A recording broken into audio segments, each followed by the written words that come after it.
So Wahinkpe Topa, Amachiapielo is my Oglala name. And Mishantiata Wogalake not na Pechuze Peloi. I speak from my heart here and offer everybody a warm handshake. I feel so at home here. I haven't been to Pine Ridge for a while, and it feels the same to me. And before I say who I am more and why I'm here, I want to really express gratitude for Dee and Natalie and Charlie and Brad and the community college for what they're putting on here. I think it is so vital. Can everybody give them a big hand, just so we don't forget?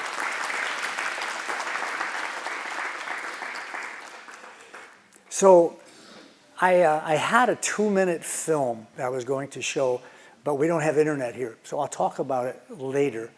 I was going to do a research project, but we're still going to do this research project. So I'm going to give my presentation. I have a little PowerPoint. I don't usually use PowerPoint, but I really wanted to get a point across. And then I'm going to ask all of you to participate by raising your hand and answering a question.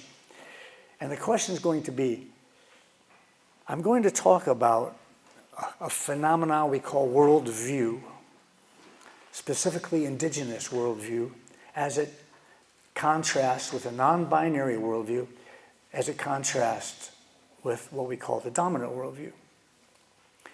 And here's the question. Be thinking about it through my presentation. If we can get our young people to understand how important our pan-Indian worldview is, that worldview, those common denominators that all our indigenous cultures share, if we can get them to understand that, will that inspire them to learn the vital place-based wisdom that we've been talking about today? The Blackfoot language, the values of the Blackfoot nation. And that's the question. So we're looking at a distinction between sacred place-based knowledge that really requires the language, the ceremonial knowledge, and the wisdom of the flora and fauna of a particular geographic area. Can we encourage people to want to learn that language, those ceremonies, and that knowledge by bringing back a worldview that's been overtaken? Everybody understand that research question? All right, let's see. I've never actually had this opportunity for this kind of research, and I'm excited about it. So let me begin by telling a little bit about who I am. My father, on the picture up there on the far left, 36 combat missions in World War II, Irish mostly, died of alcoholism at age 52. The Irish, as you know, were also an indigenous nation long ago. My mother on the horse, the only picture I have of her, she's Shalagi in Irish, and she also died of alcoholism. The kind of most important things that happened to me in my life, I guess, was a near-death experience. You see the book Primal Awareness if you want to read about it. I tried to, when I got out, well, the picture of me that you see with the airplane in the background, that was me when I had hair. I was 22 years old. I was a Marine Corps officer, and I was in flight school at the time. But after the Marine Corps, after Vietnam, my world was broken apart. I didn't trust anything. And so I tried to kayak down the Rio Orique River in central Mexico. It had never been done before. We had inflatable kayaks, and we got Raramuri Indian people to guide us down 3 days into the canyon, which is deeper than the Grand Canyon. It's 8,000 feet. And my partner and I, we were bomberos at the time. We were firefighters. And I was working on my first doctorate, and we tried to go down this river. And the river was about 1,500 cubic feet per second, which was a good pace for safe rapids. And I said to Dave, because we had to portage over these great big boulders, And it was tough with our backpacks and the boats, and it was harder than we ever thought it would be. And so I said, well, if we just had more rain, we could surf over these. They would be class 4 rapids, but we could do it. It started raining as soon as I said it. We got into it, be careful what you ask for.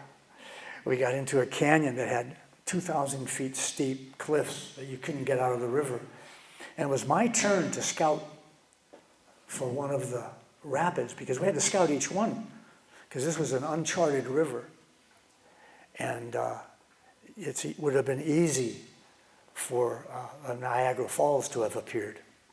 So it was my turn to get up on the rocks and look over to see if it was safe.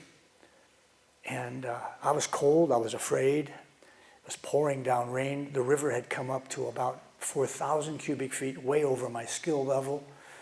And I saw an eddy over to the left.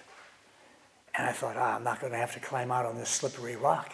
I'll just drop into that eddy and I can look downstream. Well, it wasn't an eddy. It was the river waiting to go into a hole. If I speak now, can you hear me? No? Okay, good. So I'll keep holding this. So anyway, the whole river disappeared into a hole, and I had a near-death experience. I obviously lived. I'm real. And the Raramuri Indians, a group of people who still live in caves down in central Mexico. They're called the Cimarron people. They had nothing to do with Western culture. They rescued me. So I wrote a book about it, and I put that up there because that was a life-changing phenomenon for me. Now, we're a research organization here, and I got to tell you, after this, I had already had a doctorate in health psychology. And I was doing clinical hypnosis and teaching part-time at UC Berkeley how to use hypnosis, the phenomenon of hypnosis, which, by the way, we've all known for thousands of years as ceremony. And so I was in that situation, and it changed my life. So I get to Boise State University, and I quit everything, and I go for my doctorate in education, and wrote my dissertation on this experience, and waiting for the research faculty to send me my manuscript back. So there it is in my box. I open it up, and it says, "See me in my office. This is either brilliant or it's bullshit." I know, I was pretty upset about that. Well, that was because I had a vision after this of a cat, a mountain lion, was in a cave, that we had to get into a cave, and we could not go down the river. It was too hard for us after that. And in this cave, a mountain lion walked right over our sleeping bags and showed us the way out. And then later, a Raramuri Indian was carrying a fawn, a baby deer, whose feet were bleeding. They're such great runners. They ran it down. And those two images came to me as letters. And I'm going to talk about that today at 1 o'clock as a curriculum. But to go back to my story, he says, "See me in my office. This is either brilliant or bullshit." And it took him 2 years to change his mind. But that's because the Western education system doesn't believe in visions. Okay? And so I wrote a book called The Authentic Dissertation, in which that now has been accepted, along with hunting methods. Like a research method called tin can bear fat was one of the research methods that a student had graduated with. It was his uncle used to put bear fat around a can, drop it in a river, and see what insects were stuck to it. And then he would make a fly from that, right? So what this is all about is bringing worldview, our pan-indigenous worldview, so that we can bring place-based knowledge, which is the vital thing that why we have languages that are place-based, is because they're stemming. The words stem from the animals, the trees, the plants, the environment, and the spirits. Horses have always been my teachers. If you go on YouTube, put in the horse hypnotist, that's what they call me, but I trained a lot of horses for the Bureau of Land Management, a lot of wild horses. And then You've got Pine Ridge, where I was, as soon as I got out of college, I was offered the position of Dean of Education. And at Pine Ridge, I went there. I didn't know anything about my Shillagi background. Mom never told us anything. But I had gotten my doctorate in Indigenous worldview. And the first question they asked me, they said, "We're very interested in you coming and being our director, but I got to ask you a question. You're not a Dances with Wolves guy, are you?" And I kind of just knew. I just kind of knew what that meant. I said, "Well, I saw it as I enjoyed the movie a lot, but no." And they said, "You're hired." And then we all got to see the movie, and we were in the audience. And it's a cool movie, but of course, the hero is white, and the heroine is half white, and they get to leave in peace. But it was still an engaging movie. How many of you have seen it before? Dances with Wolves. Engaging movie. But anyway, every time there was a real serious and event happening, the whole audience, which were all Oglala, started laughing. And I couldn't understand why. And it's because the teacher of the language was a woman who taught the feminine endings. So you had some of these big guys up there, say, "Brother, wait, we love you, brother," or whatever. It was all in the feminine language, and that was kind of a funny thing. So that's my wife and me playing music. Music is a big part of our life. And then all of my grandchildren. We've got 4 grandchildren. And one's on a gymnastics scholarship right now at Stanford. Now, I bring up Pine Ridge, and I want to tell you a little joke. Half of it's true, half of it's not, like a lot of indigenous humor. But did you guys all know that Bill Clinton was the first sitting president ever to visit a reservation? I mean, that's amazing, isn't it? He didn't want to come to a prisoner of war camp, is how they originally were. And he gets up on the stage, and this is a picture of it. And everybody was there from all our 7 council fires. And he says, and if you all continue, and he went through it, by the way, to create an empowerment zone so that people could borrow money to build a house or something. And long story with that. But he continued and said, if you support my empowerment zone, it's going to give everybody, houses that you can be warm in the winter. Everybody went, "Hoo-yah, this is great. Hoo-yah." And then he said, and if you continue to support my administration, I'll make sure that the commodities are healthy so that 1 of 2 of you are not having diabetes. Everybody went, "Hoo-yah." And then he went and he said, and I know these roads, nobody knows who has jurisdictions over them. And in the wintertime, they get just sluggish and wet and muddy. School buses are crashing, children are getting hurt. I'll make sure we get these roads paved. "Hoo-yah," everybody said. And then he said, and I know in education, I've seen your 1st grade and 2nd grade textbooks that say the first Americans were Davy Crockett and Daniel Boone. And I'll change that. Everybody, "Hoo-yah." Anyway, he looked at his watch and there was a helicopter right next to the platform where you see him standing there. And he started to get off the stage, and he's just about to step in a pile of cow manure. And a young Lakota boy that was about to take him to the helicopter said, "Careful, Mr. President, you're about to step in the hoo-yah."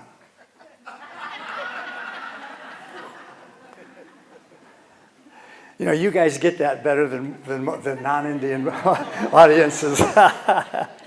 So, all right. So why am I here today? One of the gifts that I was given by the Treaty 4 Tribal Council, they had an artist render a lot of the things that I do, and I'm here today because of what it says. Okichiyama ki okipi na ayutha te chuke wa okipi matakwe ase. That we're here to help each other acclimate and adjust, because the truth is that we're all related. I love the title of your conference, and whoever put that together, it's so true. And yet there's something that I would suggest be added to the beginning of it. I wouldn't say culture as medicine. I would say traditional Blackfeet Nation culture, or traditional Oglala Lakota culture, or traditional Raramuri culture, or traditional Kogi culture. And because culture as medicine is only medicine when it fosters healing, connection, when it preserves the place-based language and practices. And as part of that worldview, that nature-based worldview, and has a community that continues nurturing this well-being and oneness. But culture can be something different. It's defined here, as you can see, as a common heritage or set of beliefs, norms, and values that are learned and how we express them. And worldview is the larger in common thing of how we perceive our relationship to the world as relates to nature, our role in it, and what happens when we die. And by the way, I propose that there are only two operational worldviews. And Robert Redfield, the father of social anthropology, that was his position also at the University of Chicago. Whenever people talk about worldview, they always do wind up talking about, well, you're either human-centered or you're nature-centered. You know, you have a high respect for women or a low respect for women, etc. They usually boil down to a pre-colonial worldview or a colonial worldview that we're living in. But without a continual worldview reflection, culture can become that which remains when what we have forgotten is what all is left. And this has been even talked to by the Western philosophers and Western academics. Culture is that which remains if we have forgotten everything that we've learned. And so we've got to realize that while place-based knowledge is vital, that this kinship worldview has to keep being there to renew it and maintain it. And so this worldview scholarship, which I did starting back in 1998 when I started trying to figure out my vision from the river accident, that's the scholarship that I've been doing, the research that I've been doing over 40-something years. And now people are starting, to get it. Even some of the really people that I've always respected to talk about how important worldview is. I like Coco Rivera's statement that it's the most important construct that the typical educator or psychologist has never heard of. Well, you're going to know it. You're going to be educators that know it today. And how differently do we answer these questions is about what worldview we have.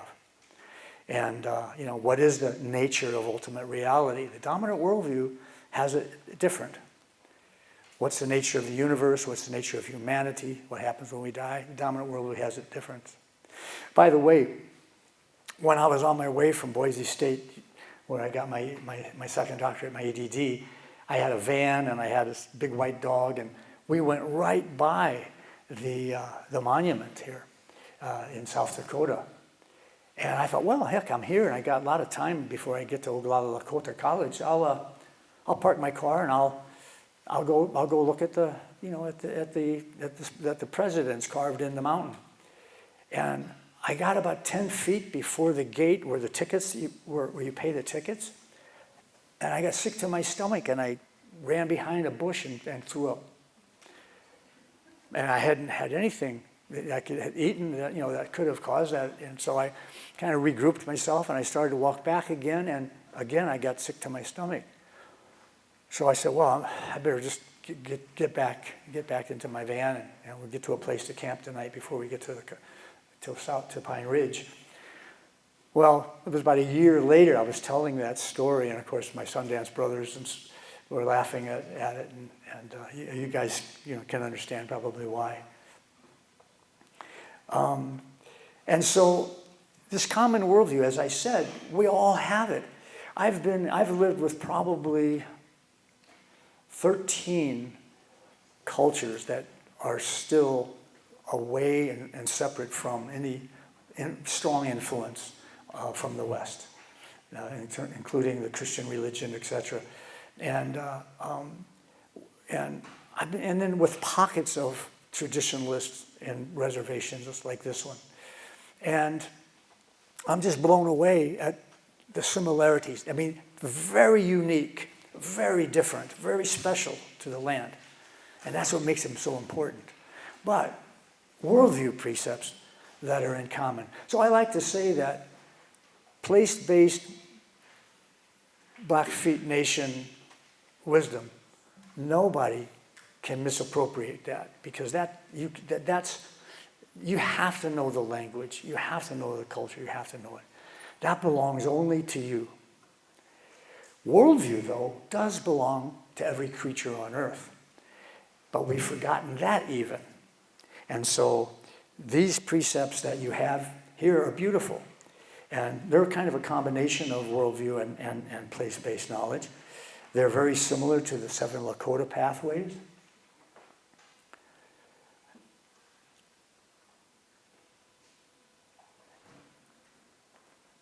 And they're very similar to the Omawabi pathway. And I could go on and on with probably 30 or 40 slides like this. But the worldview precepts, I have now 50 of them. And I have presented them to the United Nations. I have had a film I was going to show you, but we don't have internet here. And it was, I produced it, well, I'll talk about that later. But these are what I mean by worldview precepts. And these are just a few. And my proposal to you all is, if you download these, and you can just get them for free, just go on, put it on Indigenous Worldview Chart, 4 arrows. And just start working with your students, working with your colleagues at your meetings, and just say, okay, wow, let's not talk right now about the specific, unique Blackfoot precepts.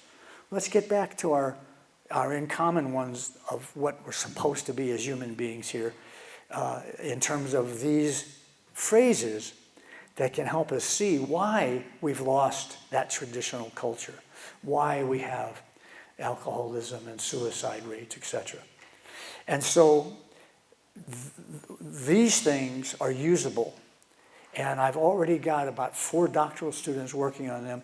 One of them is a trained director of a counseling project with about 42 adults who are challenged in one way or the other.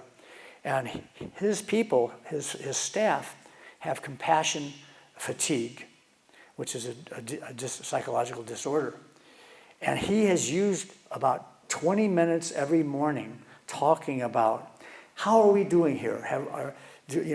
Are we seeing personal vitality as essential, or is it vitally minimized? Are we seeing social laws as the primary thing, or nature's laws? Are we looking at nature as dangerous and utilitarian only, or as benevolent and relational?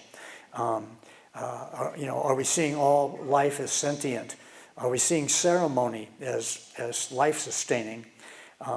Generosity as a way of life? In other words, each of these 40 or 50 precepts is really the bottom line of what I'm here to teach. Now, I didn't know that there was a poster on this. I had just put it out in some of my books and things like that. When I get a letter from a guy named Jeremy Lint, and he sends me this photo, and this is the dominant Indigenous worldview charts, which you look at as a continuum, because we all have a foot in both of them, and we look at them as how do we get back to our original one. One of the best ways to bring forth both the place-based knowledge and the worldview is with language. And this is one of your local people here that is doing that. And I really have a lot of respect for how you all are doing it. This is the worldview film that we're not going to watch because we don't have internet. But it's 2.5 minutes long. And what's interesting is I created this film for the indigenous people of Papua New Guinea.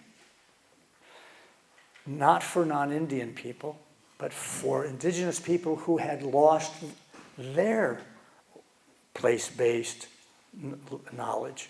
They even had their language intact, but the language had gotten subverted by the materialism and the other precepts. So when you look at this worldview chart, which has been, a lot of scholarship has gone into showing that the one side is the expression, even if it's not in your heart, it's the expression in your organization, and your institutions, in the media, etc. And they were on the dominant side of the chart in 60% of the ways, even though they still had their language. And that was scary, because their language wasn't being used in the ways that incorporate these other worldview precepts. And so I did this for them. I was a Fulbright scholar, and I had a project that they wanted to do, and they asked me if there was anything I could do to inspire the younger people there and the adults to regain their place-based language and knowledge. And so, because of the work I was doing in worldview, I thought maybe this would work. We know that without the worldview, the culture that we call our traditional culture, our traditional language, gets compromised, right? And here's reasons that some of your own people are saying, right? We're not talking about the problem enough. We know the statistics, and the statistics are like they are across Indian country. They're tragic, and tragic is maybe the best word I can use. And yet it's still in the culture, right? So can we reverse that by bringing both our language and our place-based knowledge and coupling that with the worldview precepts that we've guided us for 99% of human history? It's only been the last 8,000 years. That's 1% of human history. And if the United Nations is interested enough, and I'll talk about that in a minute, but just to give you a sense of how this can be done, one of my colleagues is with the Misak tribe, and they had alcoholism rates, they had suicide, they had all the same problems. And a group of women got together and they said, enough is enough. And they started learning the language from day one.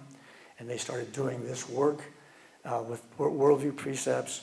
And if you go on the YouTube, just put in Decolonizing the Mind, Misak Education, you'll see. I brought them to my Navajo, I've got 14 Navajo students. And my Navajo students, this is the largest nation in the United States. 10 years ago, they told me 10% of our people don't want this. They're afraid of the language or won't speak it for one reason or another. They've all been baptized into being Mormons or Jehovah's Witnesses or whatever. They just, the leadership doesn't care. They're sending people to other countries to learn how to raise sheep instead of going to our elders. And they said 70%. Last year, one of my students, who is now a medicine person, that shows how old I am. By the way, today is my 78th birthday. I just thought of that. And I cannot think of a better place to be.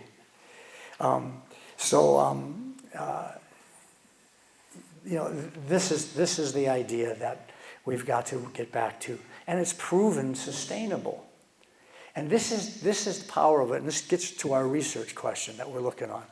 Can bringing worldview back into our minds as we try to regain our place-based knowledge and language, will that inspire young people?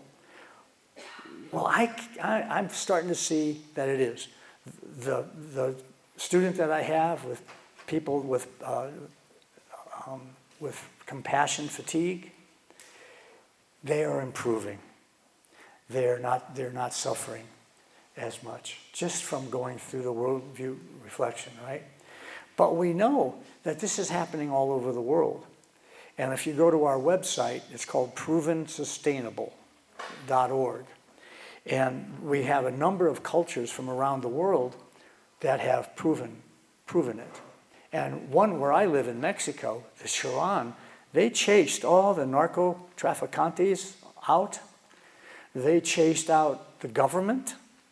You can't get in to the reservation without going through a questionnaire from people that are guarding it. They got rid of the most money-making crop was avocados. And they got rid of it because avocados used up so much water, it was destroying their springs. They planted pine trees instead.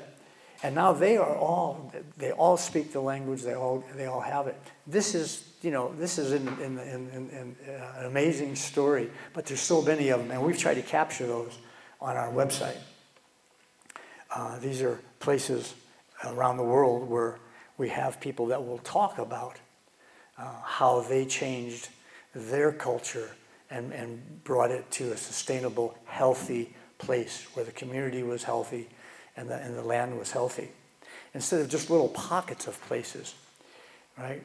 Well, to the right there you see a report that probably all of you saw. It was on May 19th, 2019. It was on the front page of every paper in the world. And in that report, this is a report in 50 different countries by 450 research scientists, academics of every field that was related to biodiversity. 15,000 peer-reviewed papers. And they concluded in this manuscript in 7 different places and they used the phrase, indigenous worldview. Where indigenous worldview is operating and people have control of their language and their customs and the land, this extinction rate, which was 1 million more in the next generation of animals, birds, flora, fauna, etc., does not exist. And I went, yes, this is what I've been saying for 40 years. Indigenous worldview makes a difference. And this is the largest study ever done. And so if biodiversity is, only, I don't know, you guys probably know this statistic, but 80% of all the biodiversity on planet Earth is on only 20% of the landmass, and that's controlled by 5% of the people who are indigenous and practicing indigenous worldview. And that includes the pockets of people here in the United States, here and there, in South America, etc. All right? So I think that's pretty powerful. Now, going back to that slide, I had to get this out, and I thought, who can put this in the world? And so I went to The Nation. I don't know if you guys read The Nation. It's the oldest liberal journal in the United States. And they published it, and it's called "The Media Have Missed a Crucial Message of the United Nations Biodiversity Report." And so if you want to get a shortcut of reading that and not have to read the whole 300-page report, you can go there and use that. So how do we create curriculum in our schools? This is what we're going to be talking about at 1 o'clock today for those of you who want to come, and we'll get down to the nitty-gritty. Here's a list of books. It's probably too small for you to see, but some of the names in there are people that I studied in my doctorate relating to critical pedagogy. Matthew Fox, Paulo Freire, Sir Ken Robinson, William Ayres, Sambuli Muha, what's some name? Neil Postman, John Dewey, John Taylor Gatto. And then they got down there 4 arrows in my book, Teaching Truly. So what that's saying is that in that book, Teaching Truly, I expose the dominant worldview hegemony in every class, whether it be mathematics or geography or whatever. I show the hegemony. What's that 25-cent word, hegemony? That means that what the curriculum is teaching is not good for the greater well-being of the world. It's only good for the ruling elite, right? And, for a lot of people, I ask this question. Now, I'll ask it to you too. Have you ever heard in one of the American textbooks, K through 12 textbooks, the name Helen Keller? Raise your hand if you've ever heard of Helen Keller. So that's most everybody. If I were to ask you, why is the way we were taught about Helen Keller, why is that a classic example of dominant Western culture hegemony? Making sure we don't know what's true. Anybody know? Well, we don't know this. We aren't taught this. She wasn't just somebody who was deaf and blind and survived well. That's the Western culture saying to us, don't take care of each other. Pick yourself up by your bootstraps. Get rid of welfare, right? That's why she's famous. But you know why she should be famous? She filled Carnegie Hall up to protest against World War I, which was an illegal war, just like the Iraq War. She was a woman suffragist fighting for women's rights. She was a wobbly, the International Workers of the World, most radical labor union. They had child labor there, where people were going blind, little kids 10 years old, in sweatshops. Right? She was a member of the Communist Party because she saw capitalism as a horrible thing. She was on J. Edgar Hoover, the FBI director's hit list as one of the most dangerous men in America. How many of you knew that? See what I'm saying? Yeah, one person. Yeah, that's the kind of education that we've got to get out of. And that's why I wrote the book, which we'll talk about. I also wrote this book that was published by the University of Texas called Unlearning the Language of Conquest. Scholars expose anti-Indianism in America. And here's a fun little kind of research thing. I'm going to read these first 3 quotes from wonderful people.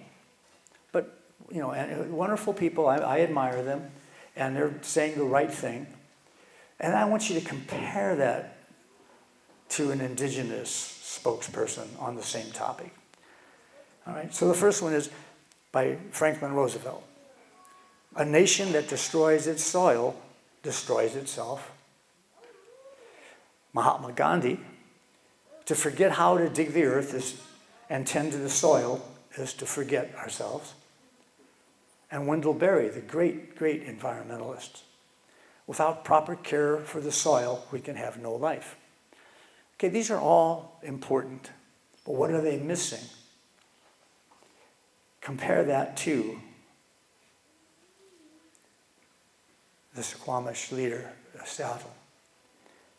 Every part of this soil is sacred in the estimation of my people. Even the rocks thrill with memories of stirring events connected with the lives of my people. And the very dust upon which we stand responds lovingly to our footsteps. Anybody out there want to tell me the difference between that one and the first 3? Anybody? Nobody wants to try? Where? Yeah. Turning everything animate, like bringing spirit to everything. Yes. So I think you all got that, right? And just shy. The animism that is the reality of our world. Everything is sentient. The trees. Western scientists are starting to learn that in books like The Secret Life of Trees that talks about how the roots communicate with each other to protect each other. Sun dancers have known this though for thousands of years, right? When we go up and choose which relatives of the trees before we chop the tree down, we get permission. But But that's the difference. And I chose three of the people I respect the most in the Eastern and Western cultures. But still, they don't capture, as she beautifully said, the animism and the spirit that is in the soil. And those are parts of what are the what are parts of the dominant worldview. Did we wind up getting the movie or not? No? All right. We'll do it at 1 o'clock. Yeah, we'll do it then. So at this point in time, I want to see if we can get some hands raised. And here's what I'm asking again. In that short presentation on worldview, how many of you think that if your children, if your students, your friends or your organizations could really begin to look at the two sides in a non-dualistic way, and realizing that we can't call one good and one bad any more than we can call our left brain hemisphere and our right hemisphere bad. We can just say we're way out of balance, like some people are saying we are with our hemispheres.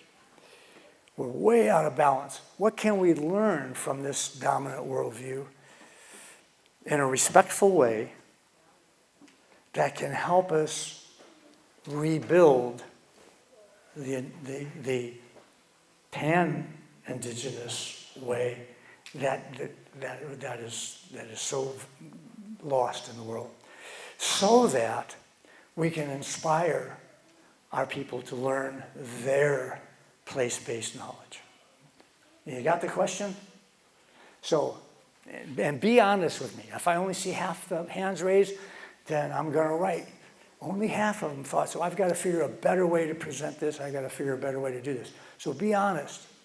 So how many of you think that if your students or your research begins to look at the in common worldviews of our pre-colonial world, that would be a way to inspire them to want to learn the Blackfoot language and culture?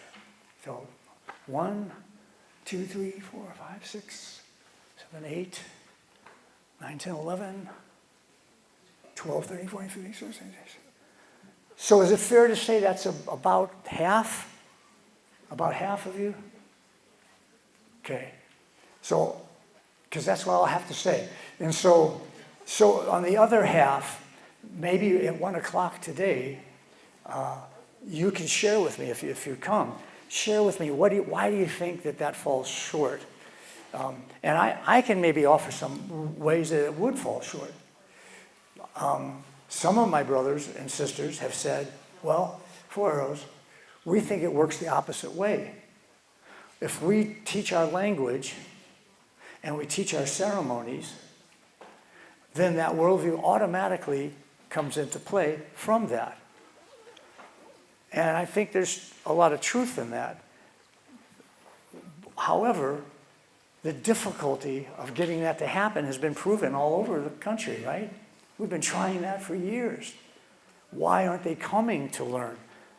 Why are the systems, right, preventing that? I see this as a way to overcome that. But it is kind of a chicken and the egg thing, so I appreciate that. But for those of you who raise your hand, also, if any of you come to the workshop, I want to hear a little bit more about it. And of course, we'll look at the worldview chart. And then we'll look at specific courses like math and science and geography, and how not only are they not really doing any good in the world, but they're only serving the ruling elite, and they're keeping this anti-Indianism down.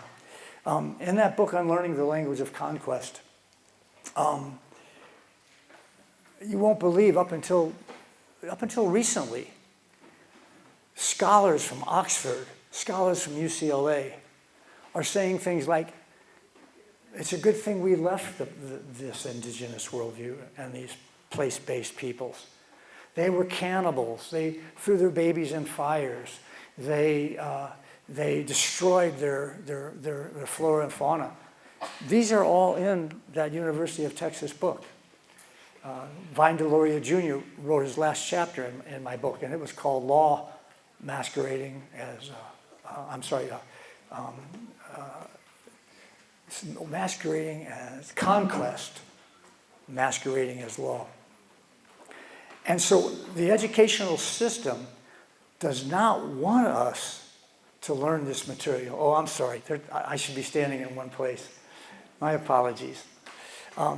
The dominant systems that are operating, in spite of good people here and there in them, only a small percentage of indigenous people.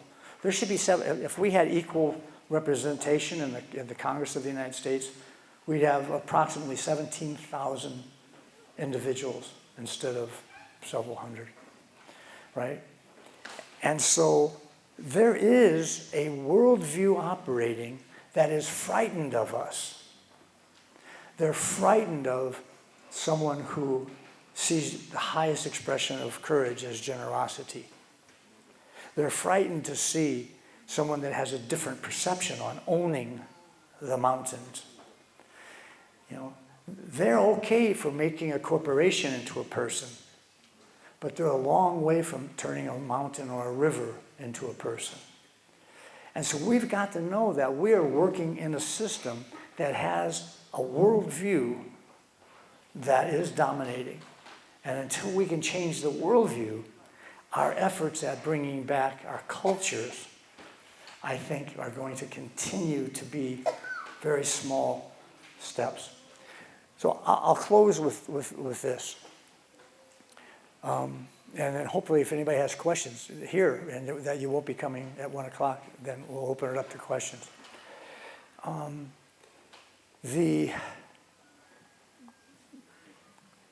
There was a story from my people on the Trail of Tears, and I don't have my flute with me. I left it in the hotel. Maybe I'll bring it. But it's a story of the women speaking to the children on this Trail of Tears. And the words to the song can say, "But did you see the animals in the clouds? And how they're keeping their responsibility, the clouds are, in giving us water. And did you see the dancing grasses in the prairie? And how they're keeping their responsibility and providing food for the four-leggeds that feed us. And you see the beautiful colors of the fish and the trout in the water when we cross the creek. And how they're keeping their responsibility by keeping the water clean. And did you hear the beautiful songs of the mockingbird and how they're teaching us our songs?" We're in a situation that is dire. And that means, there was a gentleman said, look to the good. Always look to the better side. That's what this song was all about.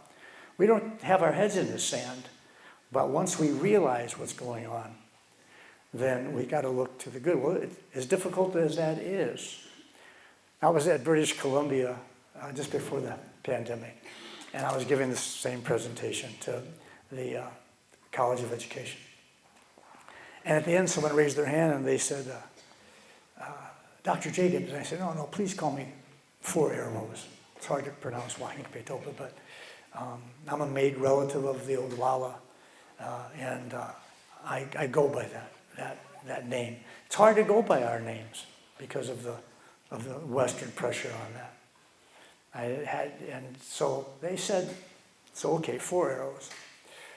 Do you think if we all begin to study this worldview chart like you're saying, and we begin to practice moving more or in total to the 50 things on this side that are all interconnected, you can't pick and choose, and it just came out of me. I said, no.